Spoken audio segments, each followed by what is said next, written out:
Om.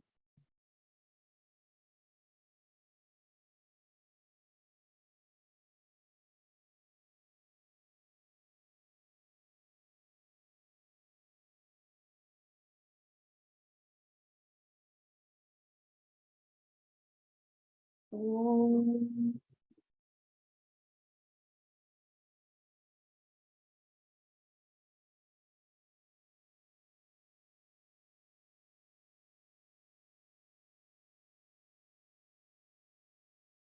Om Sahana Bhavatu Sahanau Bhunaktu Sah Viryam Karavavahai Tejasvinavadhitamastu ma Vidvishavahai. Om Shanti Shanti Shanti. Samasta Jana Kalyani Niratam Karunamayam Namami Chinmayam Devam Satgurum Brahma Vidvaram.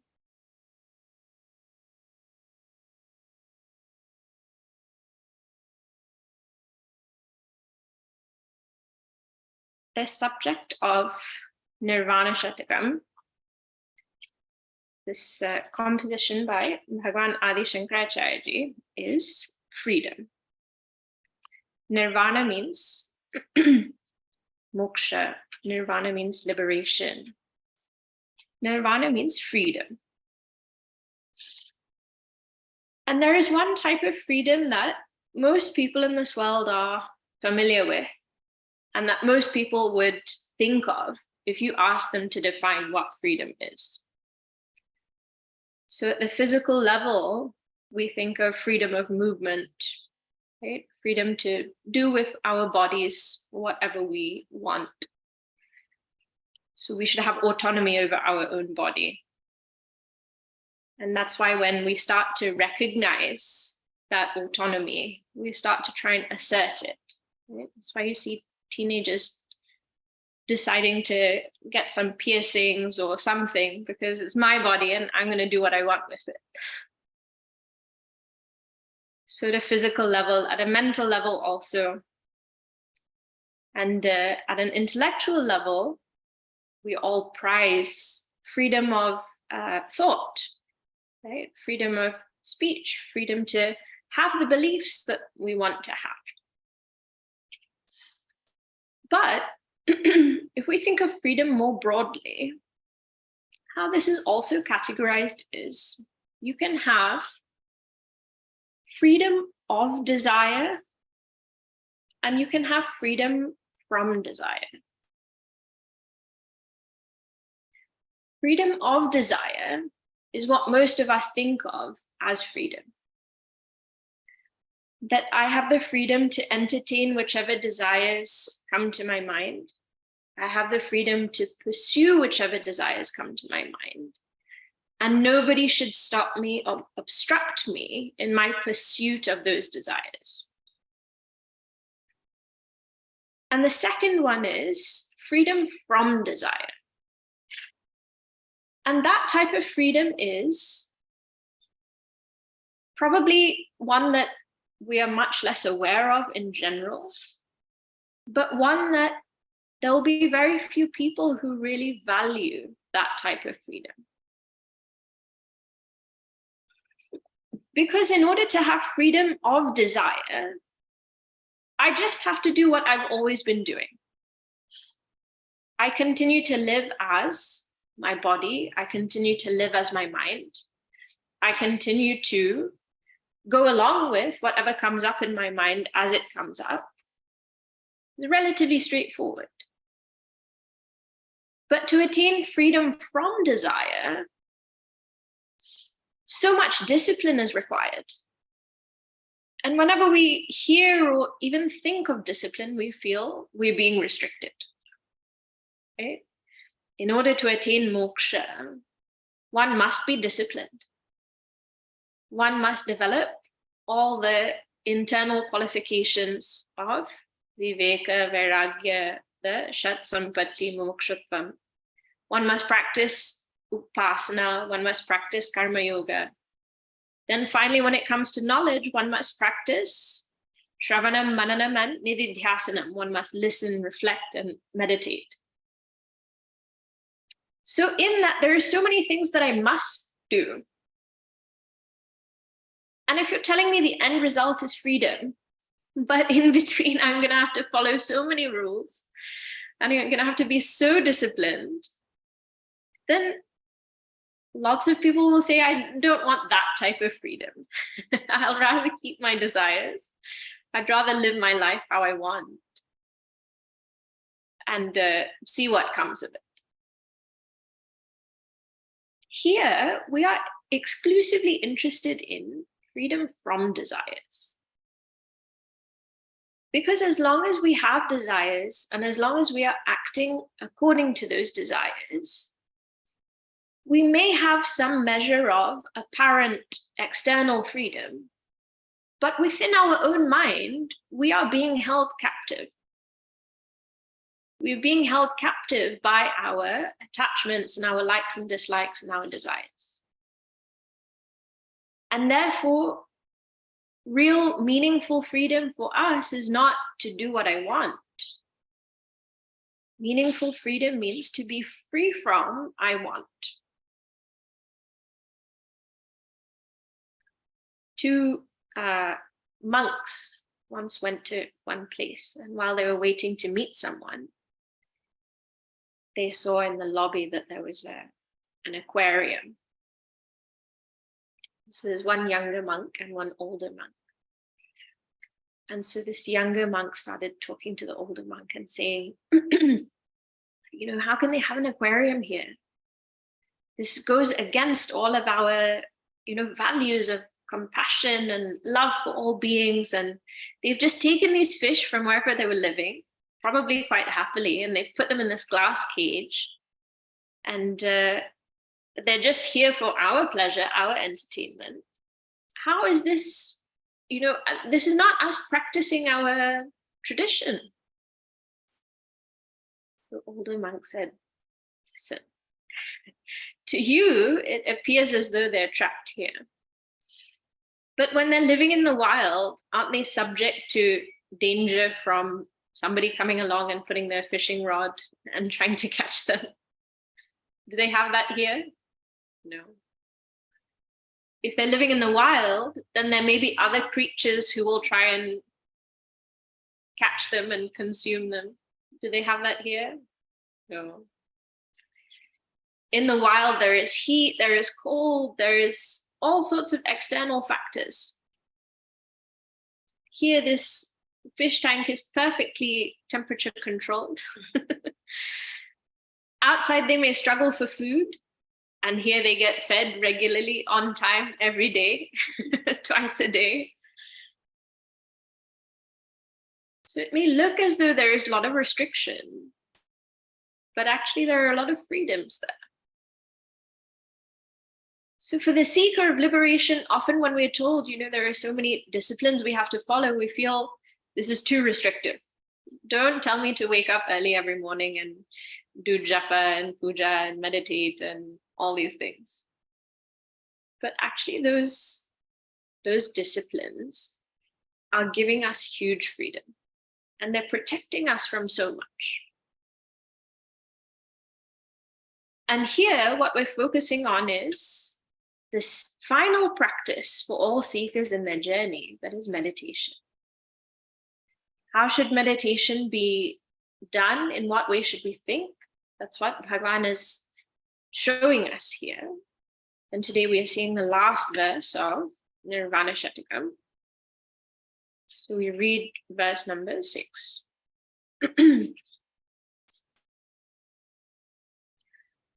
Aham nirvikalpo nirakara rupaha. Aham nirvikalpo nirakara rupaha. Vibhurvyapya sarvatra sarvendriyanam. Vibhurvyapya sarvatra sarvendriyanam. Sada me samatvam na muktirna bandhaha. Sada me samatvam na muktirna bandhaha. Chidananda rupa shivoham shivoham. Chidananda rupa shivoham shivoham. Aham nirvikalpaha. I am free from dualities. Nirakara rupaha. My nature is formless. Vibhuhu. I am all-pervading. Vibhuhu means that which is all-pervading and that which expresses us all. Vyapya sarvatra sarvendriyana. Sarvendriyani. Pervading everywhere and all the senses. Sada me samatvam. I am ever the same. Na muktir na bandhaha. There is no mukti, there is no liberation for me. There is no bondage for me. Chidananda rupaha shivoham shivoham. I am consciousness bliss. I am auspiciousness.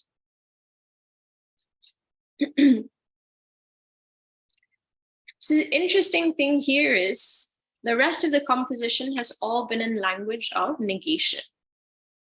And here, apart from the last line, that refrain which has been coming, here now we have this assertion, I am nirvikalpa. But again, even that is in the language of negation. I am free from dualities.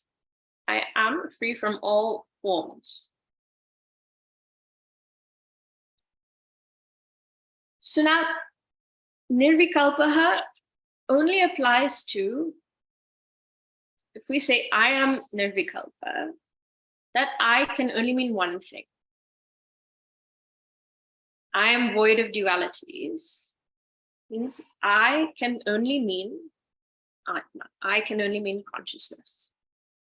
I have no form. I can only mean consciousness. All of them.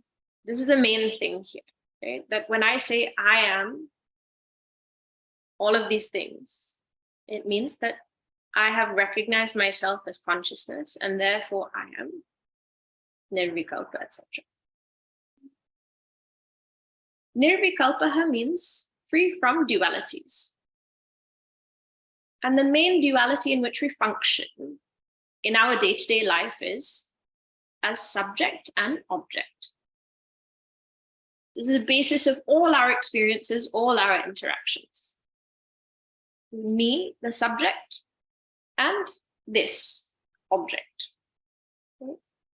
Sometimes they add a third, is that me, the experiencer, the objects which are experienced, and the transaction that happens is called experience, okay? Or knower, known, and knowledge. These are the vikalpas that we live with every day, every moment. And what is being said here is, I am free from all of them. In other words, as consciousness, none of those divisions exist within me. And I am free from them, but they are not free from me. Right? As consciousness, none of these divisions exist within me. But equally, none of those things can exist without me. Can I be an experiencer without consciousness? If there's no awareness, I won't experience anything. Right? Can I be a knower without consciousness? Again, no. So that much is clear.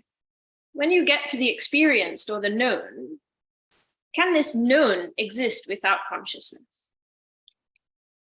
So you think, well, this is inert, right? This doesn't have any awareness of its own. So maybe it can exist without consciousness. But the fact that it's becoming known to me, and the fact that it becomes experienced by me, means that this is also essentially consciousness. it's like, at night, say you're inside your house, okay? And it's outside pitch black. So you'll have to imagine that you're somewhere other than London, because even at night, it's never pitch black. Okay, so imagine that it's completely dark outside. Okay? Now in your house, the lights are off also. So in your house, outside your house, you can't see anything. Now in the room that you're in, you switch the light on. What can you see? Whatever is within the room. Okay? And maybe the light is reaching through the windows 1 foot or 2 feet away. So you can see whatever is existing within the radius of wherever that light extends to. But where it's dark, you can't see anything. Those objects only become known to me. They only get perceived when there is light falling on them as well. Right? There has to be light where I am, and there has to be light where they are. Then perception takes place. If I'm standing in light, but all the objects are in darkness, then also I won't see. But if there is light there and there is light here, then I can see. That means even if I think this is inert, in order for me to know this, there must be consciousness here also. So that vikalpa, because there is consciousness here and there is consciousness here, that vikalpa dissolves in the oneness of consciousness. Therefore, I am free from vikalpas, and therefore also the grosser duality of objects and people, that also dissolves. Because there's only consciousness. If I really am a knower or an experiencer, then I cannot be anything else. If that duality is real, then whatever I am must be true. And what is true cannot change. So if I really am a knower, I can never become anything else. If I really am an experiencer, I can never become anything else. And this is not true. Think of it this way. When you dream, right? When you fall asleep and you dream, and in your dreams, whatever you see, whether it's some new world that you created or just your everyday world, are you the one who is experiencing the dream? In that dream, are you experiencing it? Yes. The world in which the dream is taking place, is that different from you? No. Right? What is manufacturing this dream world for us? Our own thoughts. So my mind becomes the world of the dream. My mind also makes me appear as the dreamer, the one who is experiencing the dream. So I am both the experiencer of the dream and the dream world. And what that means really is I'm neither. I'm neither subject nor object in that dream, because I'm appearing as both.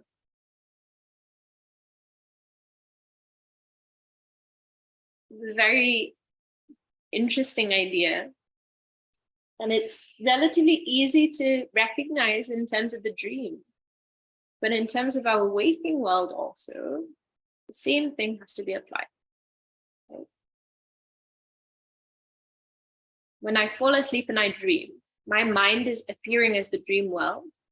My mind is also appearing as the dreamer, the one who is dreaming.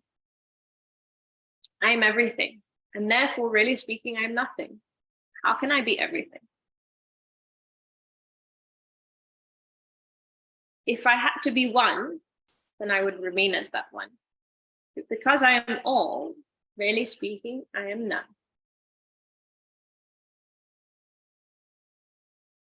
It's like, the example that they always give is, you take something like clay or gold or something.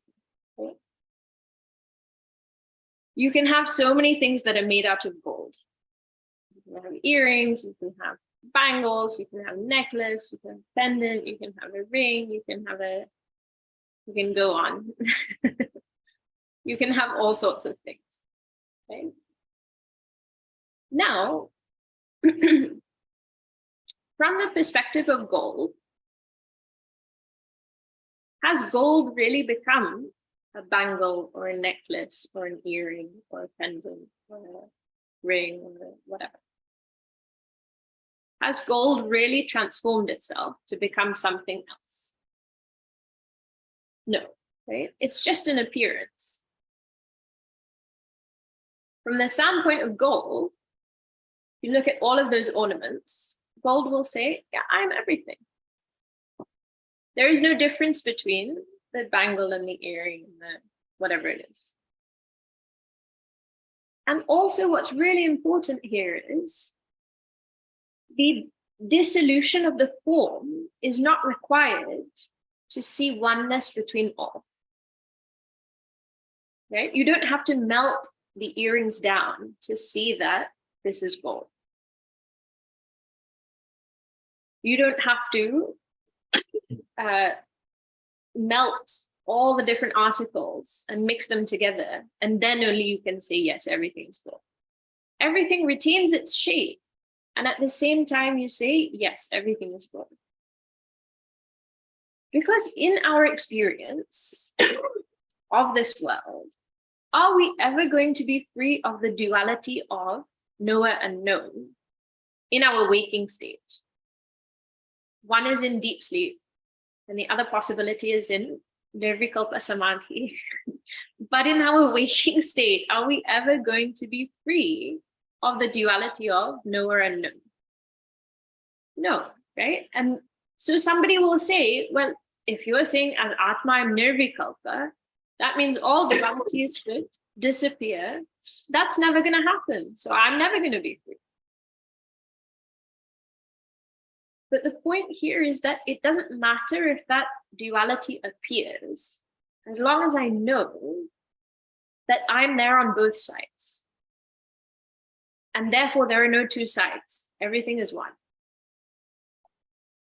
I'm knower, I'm known, I'm knowledge, I'm all. Then that vikalpa, even if it appears, doesn't really matter. Doesn't really mean anything.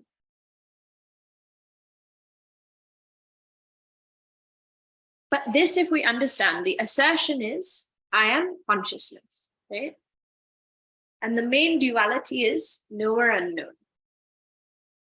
The knower cannot know anything without knowledge. The known cannot become known without knowledge. And even though we think of knowledge as thought, what enables knowledge to take place in a thought is consciousness. So the knower requires awareness. There must be awareness present where this known is. And that knowledge is nothing, when you really reduce it down to its essence, is nothing but awareness. Awareness means consciousness. So the knower is consciousness, the known is consciousness, and knowledge is nothing but consciousness.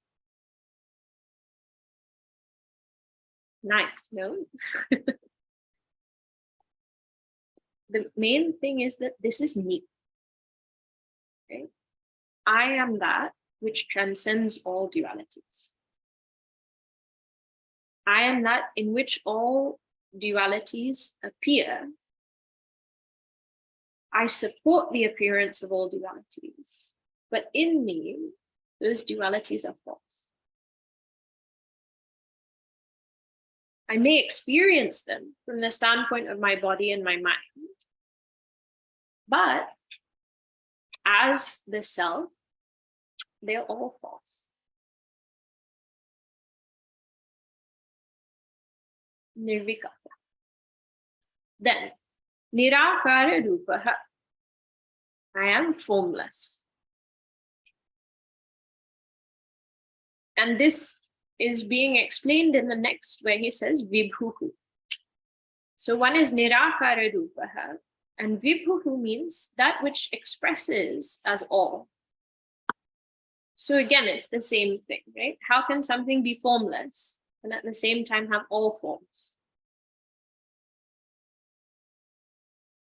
Being formless, one can appear as all. Having one form, one will be confined to that form. You know, nowadays they have those plays in which there is just one person. Not nowadays, I mean, I'm sure they've always had them. And sometimes that one person, and that one person is just playing one character for the whole 90 minutes or whatever.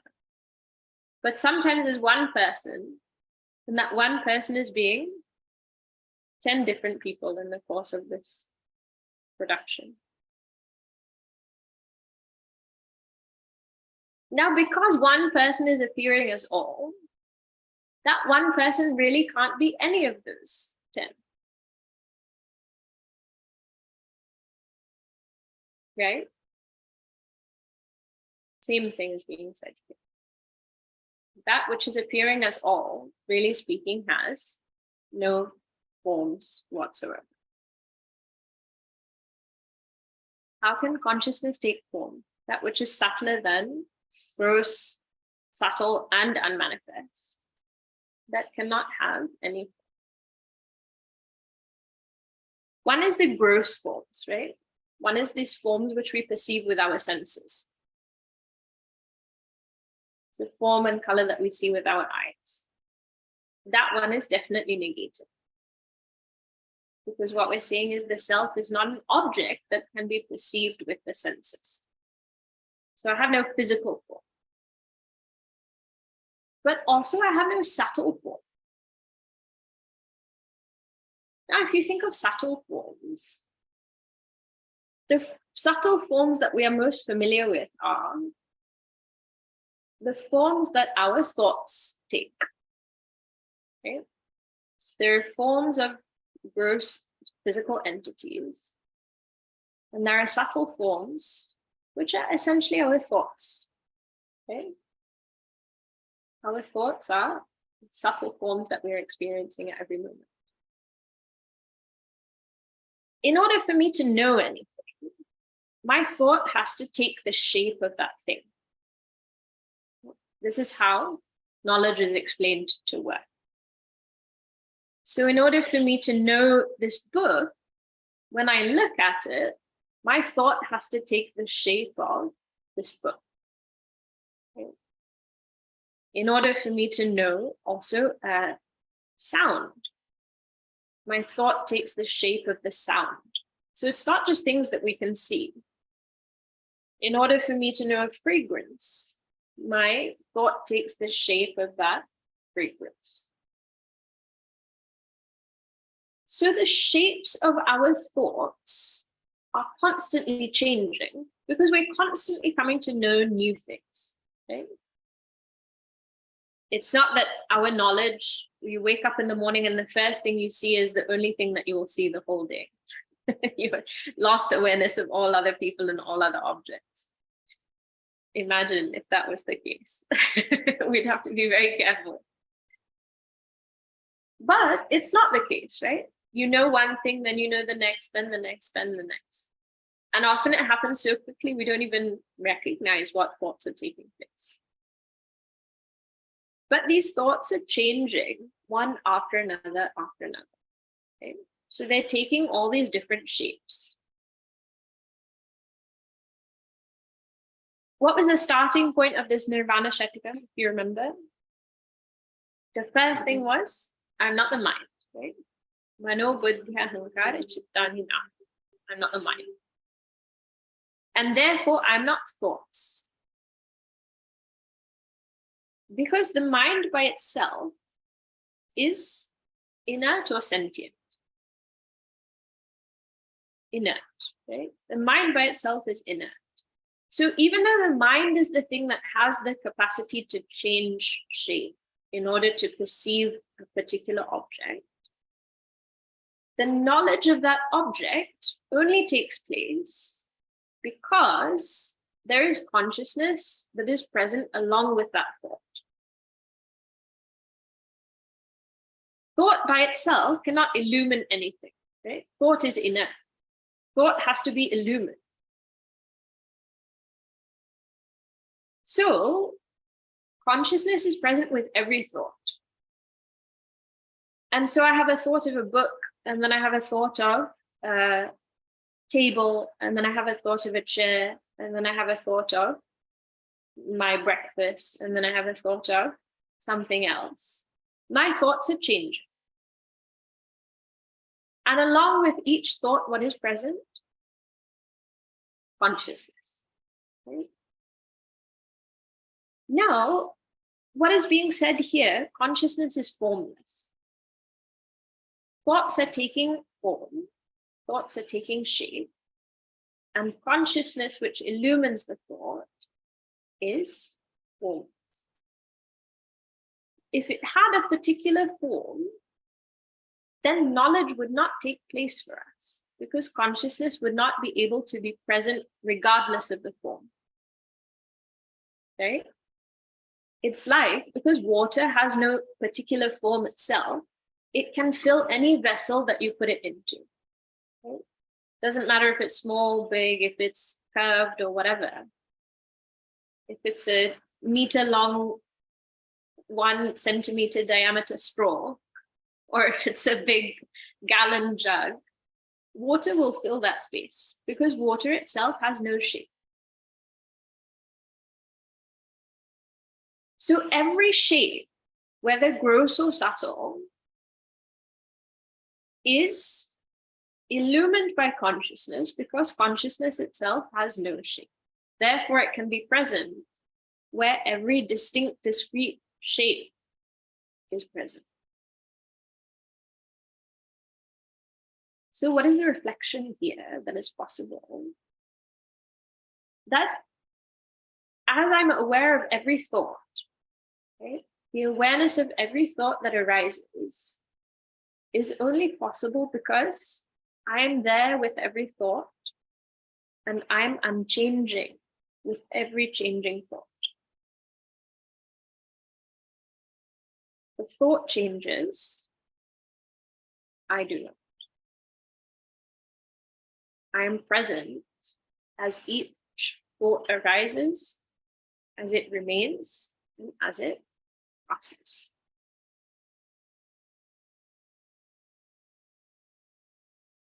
Unchanging, formless, shapeless. That is my rupa, means that's my nature. To be free from dualities, to be formless. Two things. Then I am vibhuhu, means I am expressing as all. I'm appearing as all. I pervade everything, everywhere, and all senses. In other words, I pervade everything that is perceived. I also pervade that through which everything is perceived. And remember, this everywhere is not just my 15-mile radius that I remain within for most of my daily life. This everywhere is really everywhere. Not just my home, office, my grocery store. Everywhere is whatever corner of the earth somebody is living in or nobody is living in, I'm there. Outer space, the core of the earth, the surface of the earth, the moon, the planets, somewhere in the Milky Way, I am there. I am pervading. There's nowhere that I'm not, and therefore I can never have FOMO. I'm already there. I'm not missing out on anything. I'm there, I'm present. Second, whatever experience anyone is having, I'm illuminating that thought. I'm not missing out on anything. Even if I never leave my room, I'm not missing out on anything. I'm pervading all, right? And all doesn't just mean this world. All means all worlds. Everywhere. Anywhere that you can think of, anywhere that you can't think of also. I'm pervading them. So all objects and all senses, right? Senses being that through which we perceive everything. Vibhuhu. And the reason is I am all pervading. And because I'm everywhere, sada me samatvam. I'm ever the same. There is no change in me. The best example for this is like space. Is there anywhere where space is not? No. Can anything ever affect space? No. In a sense, because space is the subtlest thing in all creation. Okay? In terms of, if you look at, everything has evolved from the elements. There are 5 elements: space, air, fire, water, and earth. Out of those, space is the subtlest. So you throw some air in space, so you throw some object in space. Can anything ever happen to the space in which you throw that object? No. Can you ever, with water, make space wet? No. Can you burn or heat space with fire? No. Can you dry space with the wind? No. There is no change that can take place in space. Nothing can affect that change in space because space is supporting everything. And even though we say that there is a big space or a small space or a well-lit space or a dark space or a cramped space and a dingy space and a spacious space, space is the same. Inside, outside, upstairs, downstairs, in the sky, on the ground, space is the same. No change is possible, even if you wanted to change it. Really, what we're referring to is we want to change the boundary that we've drawn around that space. Okay? I want to make the space bigger. Means what? I want to extend the boundaries. I need to clean up my space.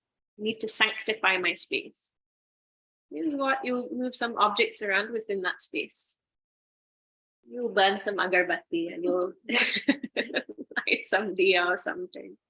I cleaned my space. Okay?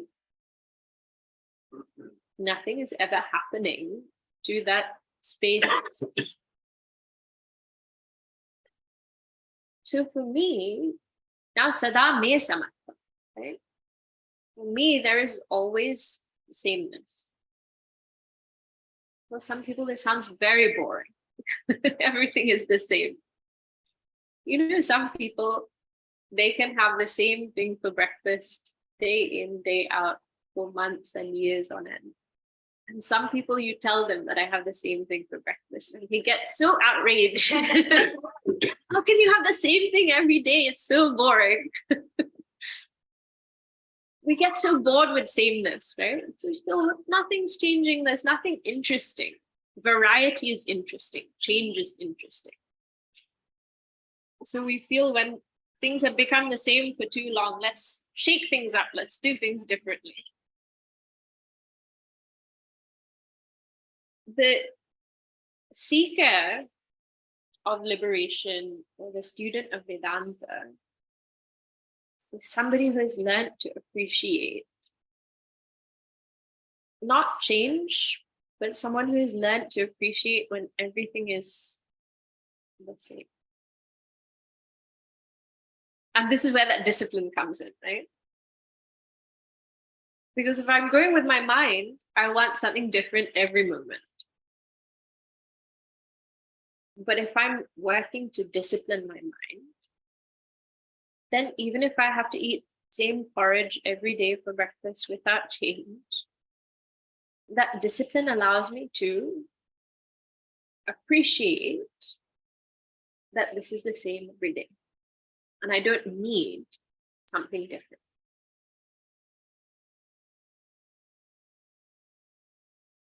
Change takes place only in the realm of either gross or subtle.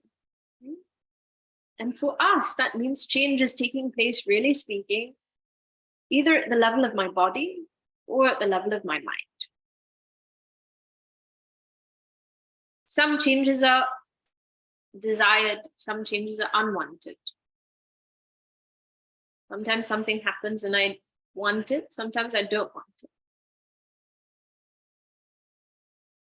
Sometimes I have actively made that change. Sometimes that change has just happened. I've not done anything, I can't control it, but it's just happened. But whether it's happening at the level of the body, or it's happening at the level of the mind, or it's happening with external things, what is being said here is all those changes are outside of me. They're not happening in me. Really speaking, I am ever the same. And as the witness of that change, I'm not affected by that change. Okay? Change is happening and I'm aware of it. If it's happening in my awareness, then it's not happening to me. It's happening to something which I mistakenly think is me. That's different. But if I'm aware of it, it's not happening to me. Okay? Sada me samattam, I'm ever being same. And this works if our mind has been brought to that point where in the midst of that change, something uncomfortable is happening. And you can just remind yourself, this is happening to the body and not to me. That's enough.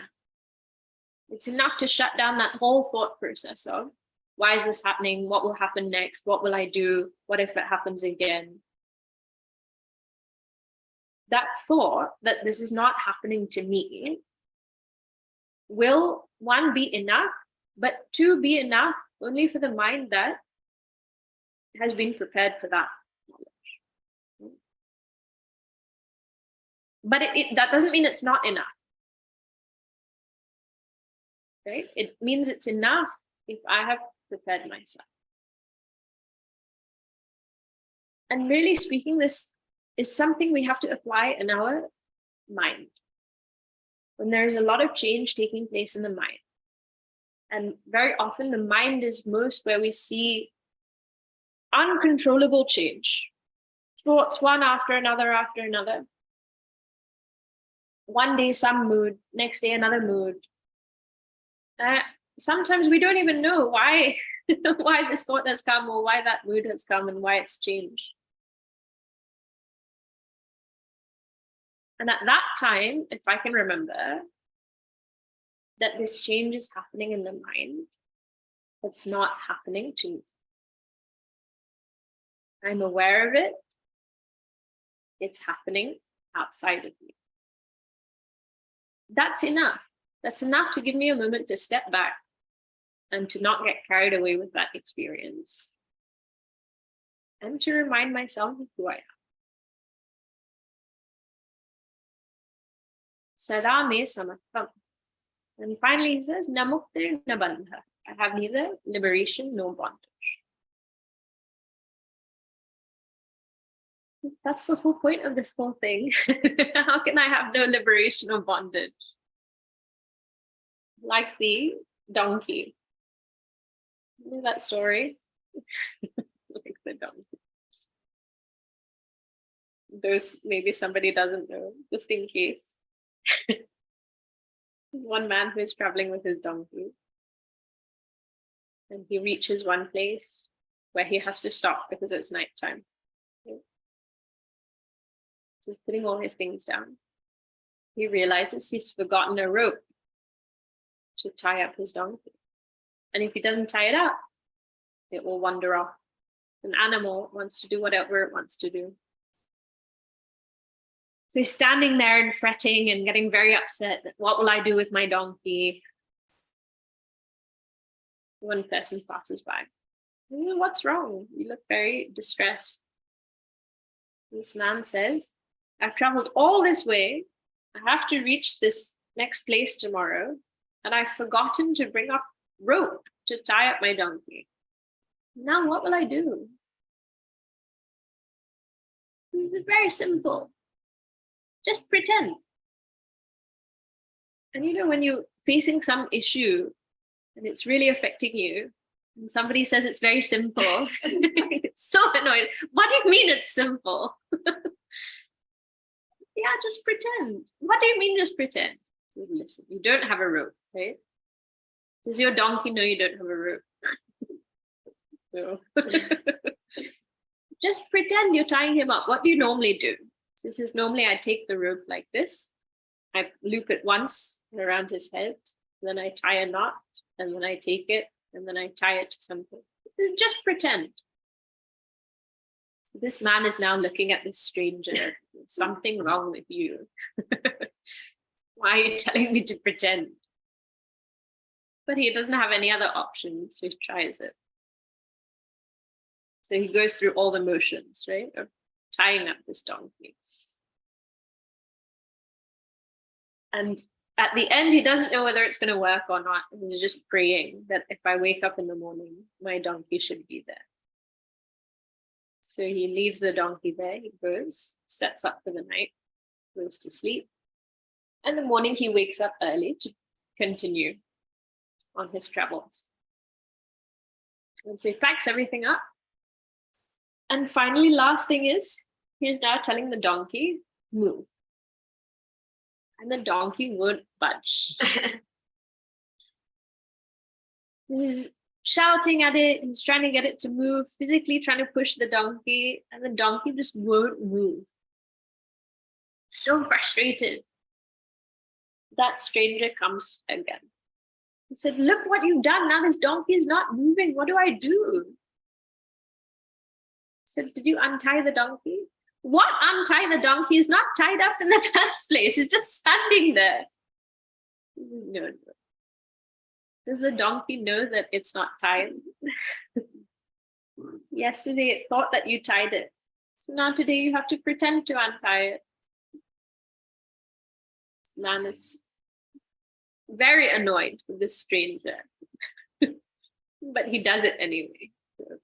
So he pretends to untie the rope around his neck, unfasten the rope. And lo and behold, donkey goes. The same thing. We are all donkeys. No. That's not the point.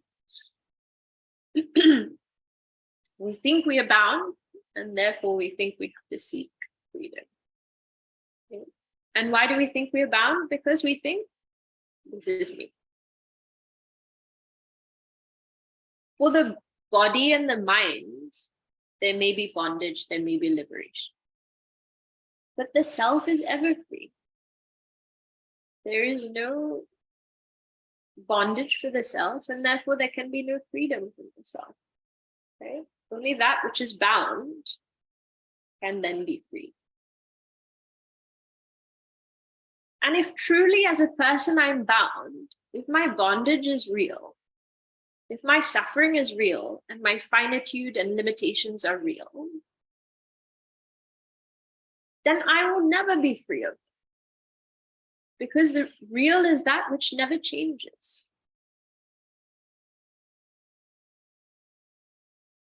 Can the body ever not be limited? Can the body ever be free of limitation? No, right? The body will always be limited. It will always be finite within space and time. Can the mind ever not be limited? Oh, so this tricky one.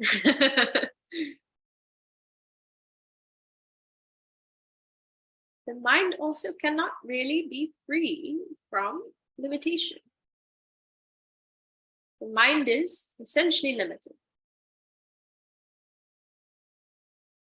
because the mind functions on the basis of duality. Where there is no duality, there is no functioning of the mind. And the truth that is being pointed out here is non-duality.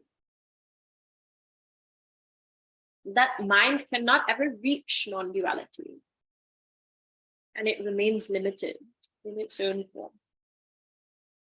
So if I say, as the mind I'm bound, I will never be free from that limitation. If I'm bound as the body, and I'm bound as the mind, and I'm bound as the ego, can the ego ever be free from limitation? The nature of the ego is to be finite, is to be limited.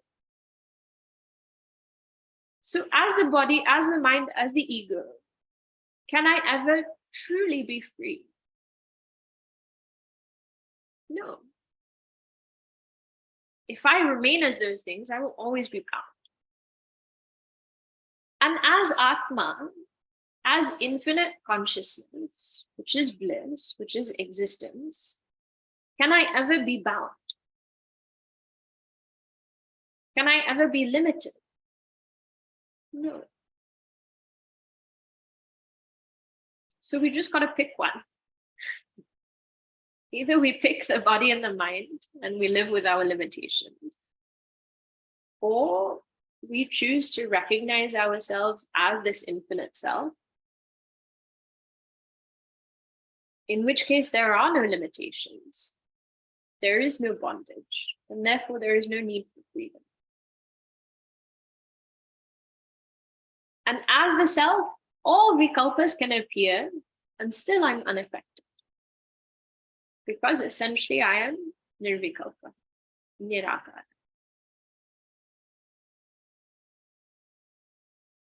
So this is the real choice before us. Freedom of desire or freedom from desire.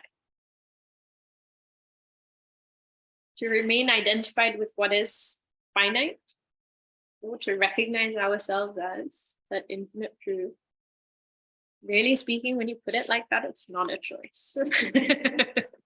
I know which one I want. So that's what we just have to keep reminding ourselves. To make it more and more clear, to gain more and more clarity in this. And at the same time, if any work needs to be done on our mind, we continue to do that. Till finally we can just remain in this awareness. I am. Anything else is just additional. I am X, Y, Z, A, B, C, they're all additional. But I am fundamentally true. And there is nothing that can qualify that. Okay. So we'll just we'll read all the verses and then we'll conclude from the first.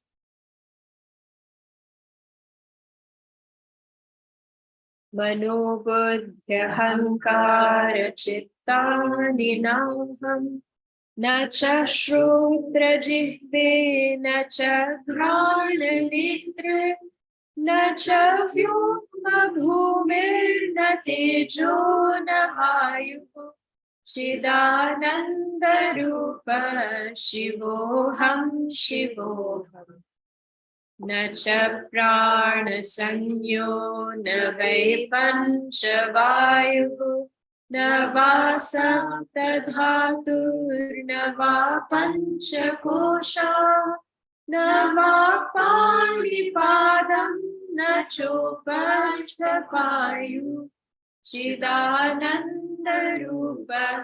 शिवोऽहं शिवोऽहम् न मे द्वेषरागौ न मे लोभमोहौ मदो नैव मे नैव मात्सर्यभावः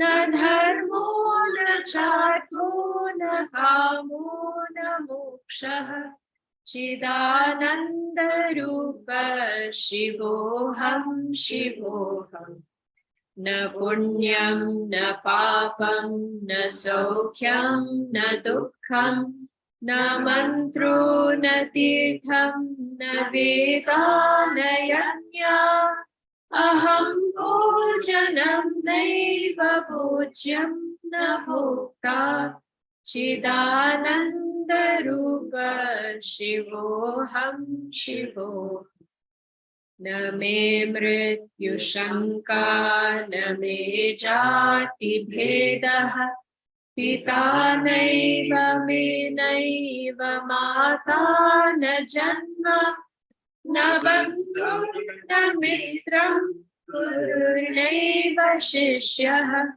चिदानन्दरूप शिवोऽहं शिवोऽहम् अहं निर्विकल्पो निराकाररूपः विभुर्व्याप्य सर्वत्र सर्वेन्द्रियाणां सदा मे समत्वं न मुक्तिर्न बन्धः चिदानन्दरूप शिवोऽहं शिवोऽहम् चिदानन्दरूप शिवोऽहं शिवोऽहम्